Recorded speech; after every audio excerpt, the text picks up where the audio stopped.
Selamat datang semuanya. Setelah di episode kemarin kita diperlihatkan dengan pertempuran Xiao Yan melawan Zai Xing dan kemunculan Tianzun hitam dan putih, maka pada episode selanjutnya akan dibahas mengenai lanjutan pertempuran melawan Tianzun hitam dan putih, penyelamatan Xiao Yan dan juga penerobosan Xiao Yan ke ranah Douzun. Disclaimer dulu, video ini mengandung spoiler, jadi bagi kalian yang sudah penasaran, mari kita masuk ke videonya.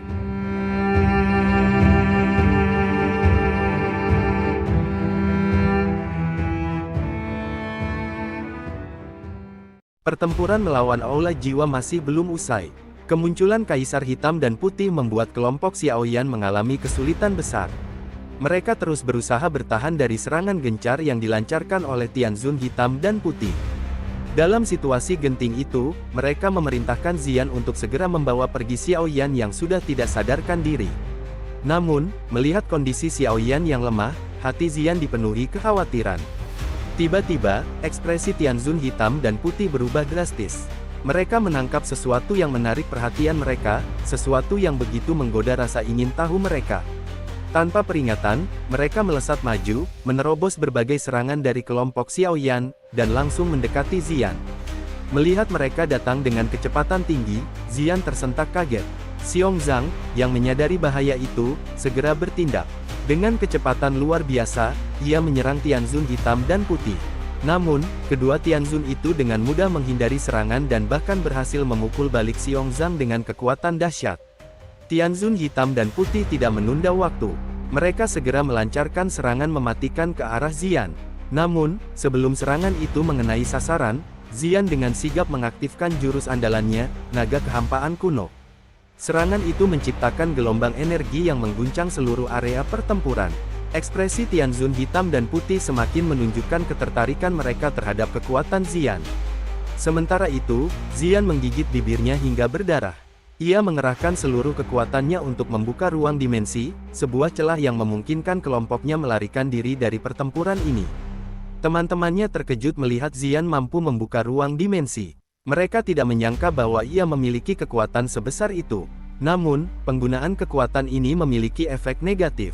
Energi Xian terkuras dengan cepat, membuatnya semakin lemah.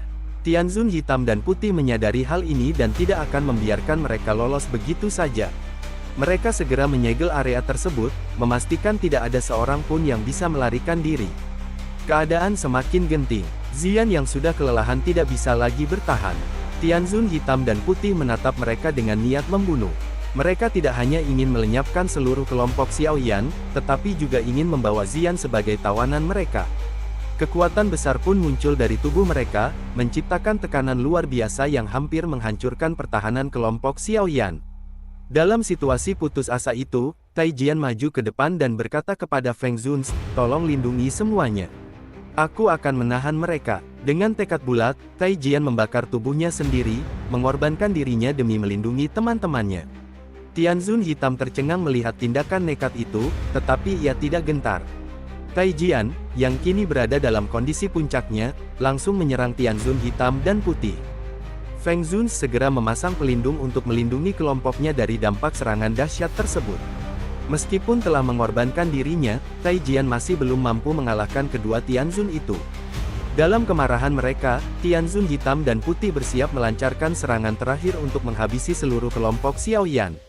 Namun, sebelum serangan mereka mengenai sasaran, tiba-tiba sebuah lingkaran sihir ungu muncul di langit. Dalam sekejap, Xiao Yan dan teman-temannya menghilang dari tempat itu. Tianzun hitam dan putih terkejut, mereka mencari-cari keberadaan kelompok Xiao Yan, tetapi semuanya sudah lenyap tanpa jejak. Di sisi lain, kelompok Xiao Yan muncul di dataran sebelah utara. Mereka masih bingung dengan apa yang terjadi. Feng Zun segera membangunkan Yao Chen untuk memeriksa kondisi Xiao Yan. Dengan ekspresi khawatir, Yao Chen memeriksa tubuh Xiao Yan dan menemukan bahwa ada api yang masih menyala di dalam tubuhnya, api 3000 pembakaran.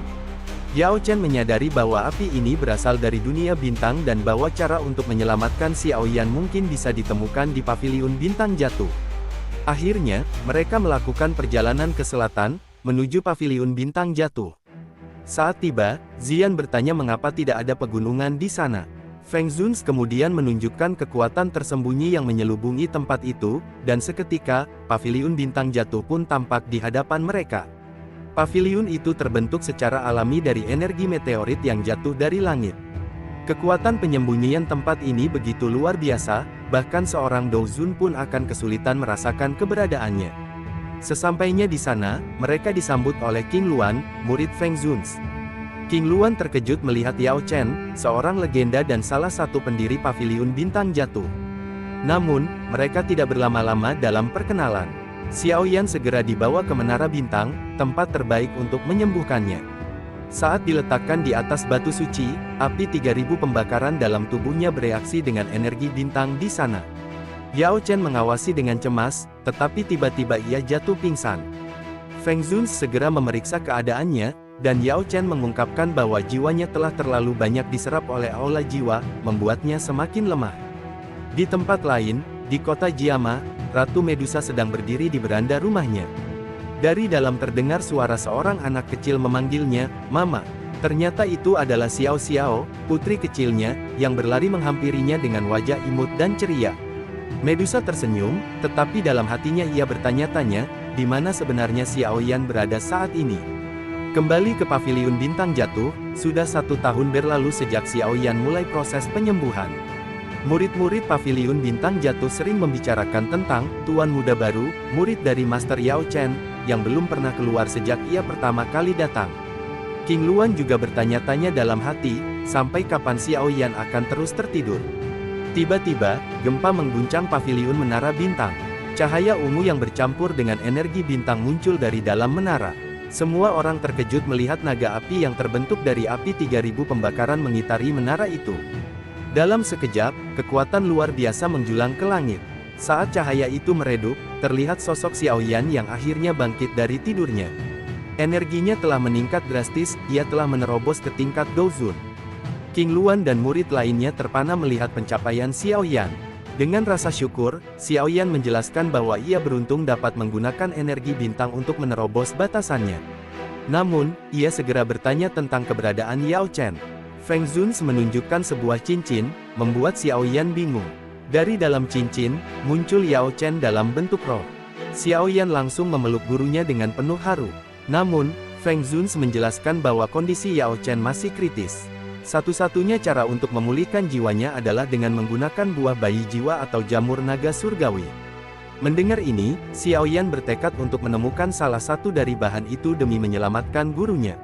Sementara itu, di pegunungan binatang buas, kelompok dari Paviliun Feng Lei, Sky Phoenix, Lembah Gracier, dan Suan Minzong tengah bersiap memasuki reruntuhan kuno yang dikabarkan menyimpan rahasia besar.